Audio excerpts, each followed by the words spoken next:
बच्चों कक्षा 11 के जीव विज्ञान वाले अध्याय में मैं आपको आज अध्याय 7 पढ़ाने जा रहा हूं और अध्याय 7 का टाइटल है प्राणियों में संरचनात्मक संगठन।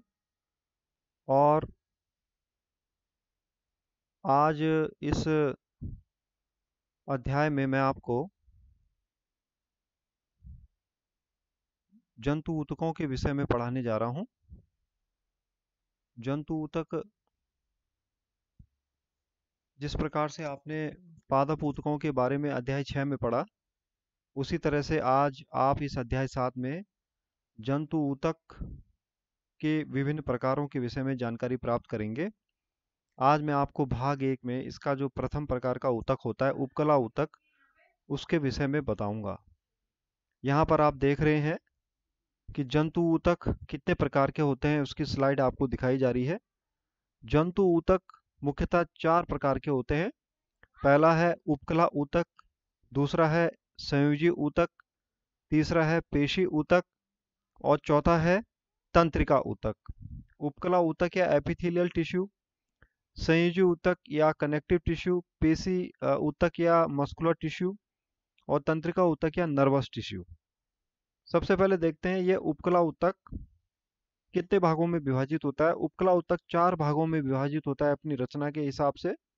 पहला कहलाता है शल्की एपिथेलियम, दूसरा स्तंभाकार एपिथेलियम, तीसरा घनाकार एपिथेलियम और चौथा रोमाभी या पक्षमाभी एपिथेलियम।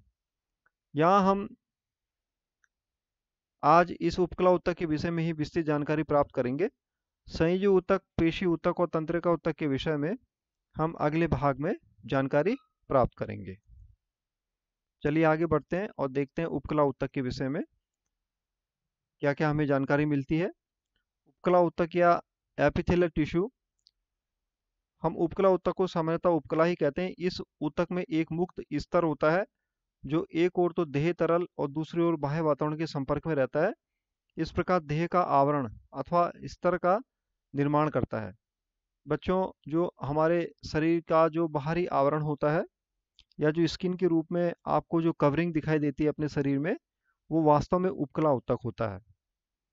इसकी कोशिकाएं अंतराकोश के आधात्री द्वारा दृढ़ता पूर्वक जुड़ी रहती हैं। तो इनकी जो कोशिकाएं होती हैं ये आपस में इंटरसेलुलर मैट्रिक्स या अंतरकोशिकीय एक प्रकार का द्रव्य होता है, उसके द्वारा आपस में जुड़ी रहती हैं। उपकला ऊतक 2 प्रकार के होते हैं। एक तो सरल उपकला ऊतक होता है, दूसरा संयुक्त उपकला ऊतक होता है।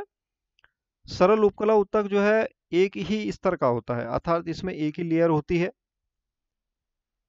जबकि संयुक्त उपकला ऊतक में एक से अधिक लेयर या एक से अधिक स्तर पाए जाते हैं। अगर देह गुहा और वाहिनी और नलिकाओं का जो एक स्तर होता है वह सरल उपकला का बना होता है, और संयुक्त उपकला जो है 2 या 2 से अधिक जो है लेयर उसमें पाई जाती है। अब यहाँ पर जो सरल उपकला ऊतक है उसके जो है आपको जो प्रकार दिखाई देते हैं उनके विषय में आपको यहाँ पे ये चित्र दिखाई दे रहे हैं। सरल उपकला ऊतक के 3 प्रकार होते हैं। पहला कहलाता है शल्की उपकला ऊतक, दूसरा होता है घनाकार उपकला ऊतक और तीसरा होता है स्तंभाकार उपकला ऊतक, और चौथा जो है पक्षमापधारी स्तंभाकार कोशिकाएं होती हैं, जो कि स्तंभाकार का ही एक वेरिएंट है, एक उसका रूप है। मुख्यतः तो 3 ही प्रकार के ये कोशिकाओं की आकृति के आधार पर बांटे गए हैं। शल्की प्रकार का, यानी जिसमें शल्क के आकार की सांप की जो छाल होती है वो एक शल्क रूप में होती है। उसमें ये षटकोणाकार जो है रचनाएं आपको दिखाई देती हैं कोशिकाओं की। तो ये षटकोणाकार रचनाएं वाली जो ये शल्कीय कोशिकाएं होती हैं, इससे शल्की या स्क्वेमस एपिथेलियम या शल्की उपकला बनता है। घनाकार में घनाकार यानी क्यूब, घन के आकार की कोशिकाएं पाई जाती हैं। स्तंभाकार यानी स्तंभ के आकार की, यानी ईंट के आकार की या पिलर के आकार की कोशिकाएं पाई जाती है। कॉलमनर एपिथेलियम इसको हम कहते हैं। तो यहाँ पर ये कभी कभी स्तंभाकार एपिथेलियम में इस तरह से ये छोटे छोटे रोम जैसे भी पाए जाते हैं जो पक्षमाप के रूप में होते हैं। तो ये अक्सर जो है आपकी श्वास नली में भी पाए जाते हैं। तो मुख्यतः सरल उपकला को आप माने कि शल्कीय एपिथेलियम पहला प्रकार है, दूसरा घनाकार एपिथेलियम, और तीसरा जो है स्तंभाकार एपिथेलियम उसका तीसरा प्रकार है। चलिए आगे बढ़ते हैं।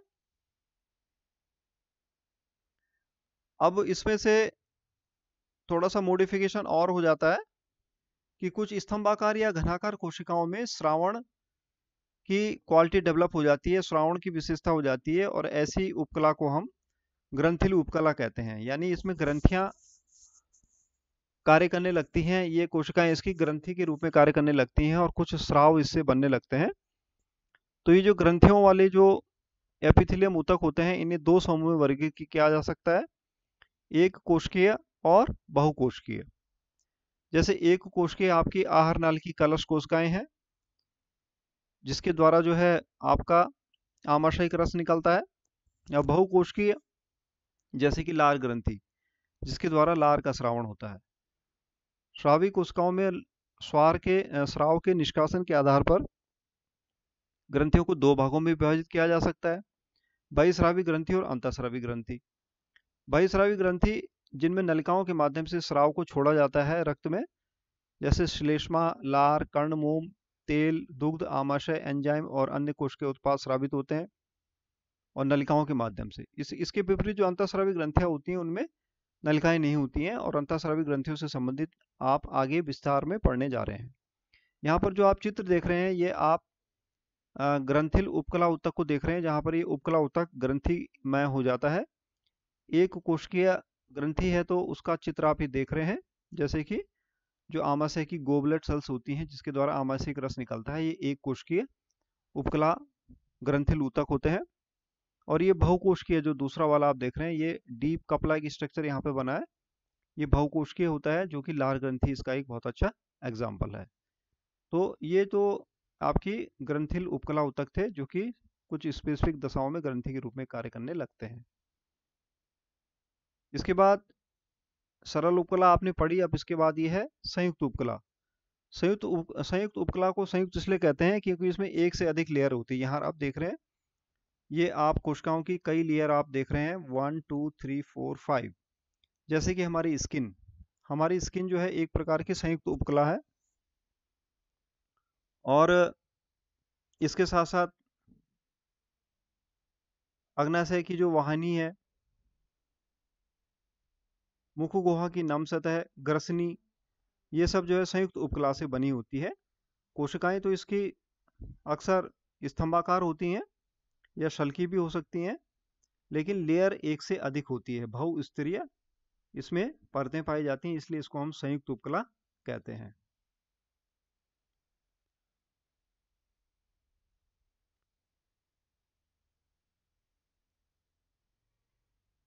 अब ये जो शल्की उपकला है, शल्की उपकला आपने देखा कि ये जो है शल्की के आकार की होती है।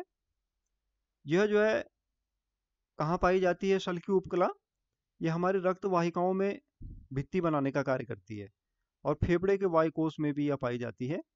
यानी जो हमारी शिरा और धमनियां होती हैं, उनकी जो वॉल होती है, उनकी जो भित्ति होती है, वो शल्की एपिथेलियम की बनी होती है, और इसकी रचना की वजह से यह आसानी से श्रावण का कार्य भी कर सकती है, विसरण का कार्य भी कर सकती है। घनाकार जो उपकला होती है, जिसमें घन के आकार की कोशिकाएं पाई जाती हैं, यह ब्रिक यानी किडनी के अंदर जो ब्रिक नलिकाएं पाई जाती हैं उनमें पाई जाती है, और इनका भी कार्य श्रावण और अवशोषण है। क्योंकि जो मूत्र निर्माण की क्रिया ब्रिक नलिकाओं में होती है, उसमें श्रावण और अवशोषण की क्रियाएं होती हैं, तो वहां पर ये घनाकार कोशिकाएं पाई जाती हैं। वृक्क में वृक्कों की समीपस्थ कुंडलित नलिका में सूक्ष्मांकुर होते हैं। स्तंभाकार उपकला लंबी व पतली कोशिकाओं के स्तर का बना होता है, केंद्रक प्रायः कोशिका के आधारी भाग में होता है। जो स्तंभाकार उपकला ऊतक होते हैं वे कहाँ पाए जाते हैं? ये आप देखिए, स्तंभाकार उपकला ऊतक हैं, ये पाए जाते हैं आपके आमाशय में। जो आमाशय का जो बाहरी स्तर होता है वो स्तंभाकार उपकला के द्वारा बना होता है, जिसमें स्तंभ के आकार की कोशिकाएं होती हैं। आंत में भी स्तंभाकार उपकला पाई जाती है। यह भी श्रावण और अवशोषण में सहायक होते हैं, क्योंकि आप जानते हैं जो सूक्ष्मांकुर हमारी आंत में पाए जाते हैं वे भोजन का अवशोषण करते हैं। तो इस तरह से इन स्तंभाकार उपकला ऊतकों का श्रावण और अवशोषण में बहुत बड़ा योगदान है। अब इन स्तंभाकार उपकला ऊतक में अगर पक्षमाप यानी ये हेयर लाइक स्ट्रक्चर यहाँ पर लगे आपको मिलेंगे, तो यह एक प्रकार का पक्षमापधारी स्तंभाकार उपकला ऊतक होता है। यह आपकी श्वास नली में पाया जाता है। मैंने आपको बताया था कि जब आप सांस लेते हैं तो उस दौरान आपके श्वास नली में डस्ट पार्टिकल जा सकते हैं या कोई अवांछित कण जा सकते हैं, तो उनको ट्रैप करने का कार्य ये पक्षमाप करते हैं और फिर वे खांसी के द्वारा बाहर निकल आता है। तो इस तरह से आपने देखा कि जितने भी उपकला के जो ऊतक हैं इनके अलग अलग क्षेत्र हैं और अपनी रचना के आधार पर ये अपने योगदान को देते हैं। जैसे कि शल्कीय एपिथेलियम ब्लड वेसल्स में पाया जाता है, यानी रुधिर वाहिनियों में पाया जाता है। घनाकार एपिथेलियम वृक्क में पाया जाता है और ये स्तंभाकार एपिथेलियम आपके आहार नाल में, आमाशय में और आंत में पाया जाता है। तो आज हमने इस जंतु ऊतक वाले चैप्टर से उपकला ऊतक के बारे में विस्तृत जानकारी प्राप्त करी। इसके अगले भाग में हम संयोजी ऊतक के बारे में जानकारी प्राप्त करेंगे। धन्यवाद।